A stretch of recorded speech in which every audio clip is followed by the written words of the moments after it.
To start off, here's a quick overview of what we'll go through in this video. First, we'll examine auxin, a key hormone that controls plant growth. Next, we'll look at how auxin helps plants respond to light and gravity. Then we'll explore gibberellins and their role in plant development. Finally, we'll discover how ethene controls fruit ripening and how these hormones are used commercially. Plants don't just grow randomly.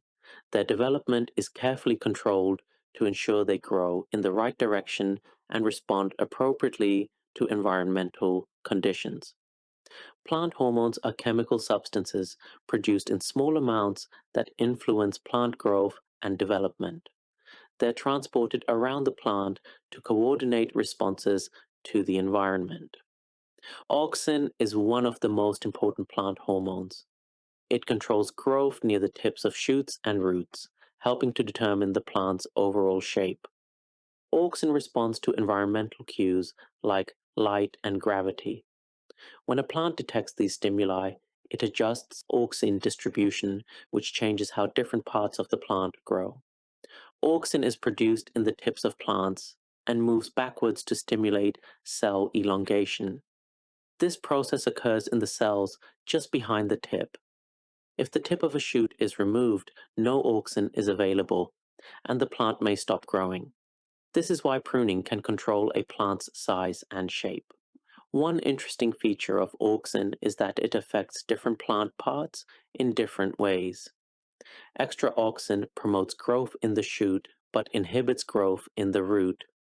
This produces a coordinated growth pattern that helps the plant thrive. Let's look at how auxin helps plants respond to light, a process called phototropism. Plants need light for photosynthesis, so it's advantageous for them to grow toward light sources. When a shoot tip is exposed to light, more auxin accumulates in the shade than the side that's in the light. This uneven distribution causes cells on the shaded side to grow longer.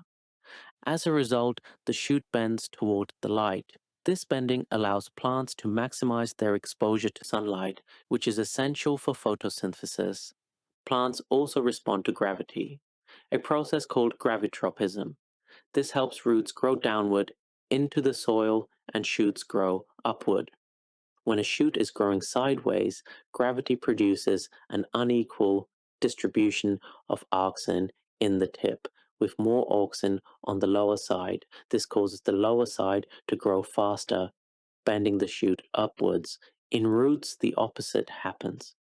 A root growing sideways will also have more auxin on its lower side. However, in roots, extra auxin inhibits growth. This means the cells on top elongate faster and the root bends downwards.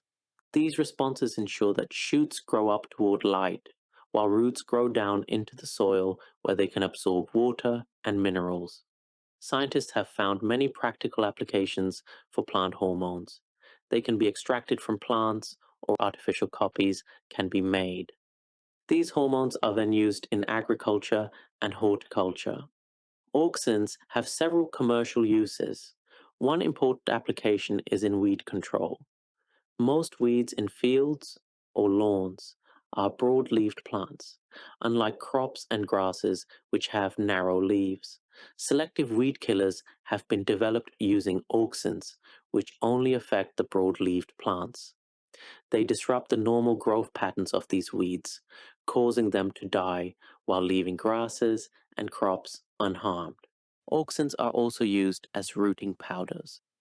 A cutting is a part of a plant that has been cut off, like the end of a branch with a few leaves on it. Normally, these cuttings would not grow roots. However, if rooting powder containing auxins is applied, cuttings can produce roots rapidly and start growing as new plants. This enables growers to create many identical copies of a valuable plant much more quickly than growing from seeds. Another application is in tissue culture, where plants are grown from small clusters of cells.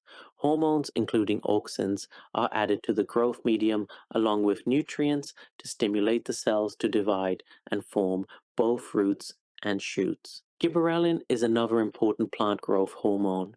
It stimulates seed germination, stem growth, and flowering. One major use of gibberellins is controlling seed dormancy. Many seeds won't germinate until they've been through certain conditions, such as a period of cold or dryness.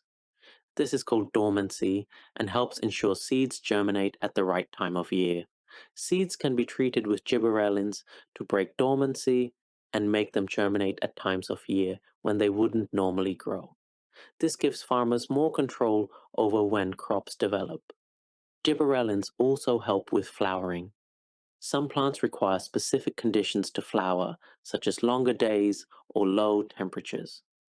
When treated with gibberellins, they can flower without these environmental triggers, which is useful for greenhouse growers who want to produce flowers all year round. Another commercial application is increasing fruit size. Seedless varieties of fruit often don't grow as large as seeded fruit.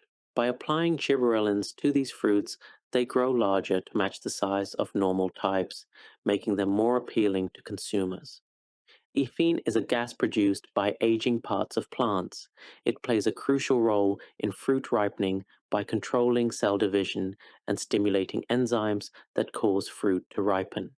Commercially, ethene is used to speed up the ripening of fruits.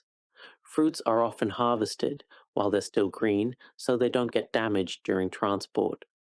The gas is then added to ripening rooms at the destination to trigger the ripening process just before sale. This means that fruit can be picked, transported, and arrive at supermarkets in perfect condition. Without this technique, much more fruit would be damaged during shipping. Ripening can also be delayed by storing fruit in conditions that block ethene's effect or reduce the amount of ethene the fruit can produce. This extends the shelf life of many fruits. Understanding plant hormones has revolutionized agriculture and horticulture. By controlling these natural chemical messengers, we can influence how plants grow, when they flower, and how quickly fruits ripen.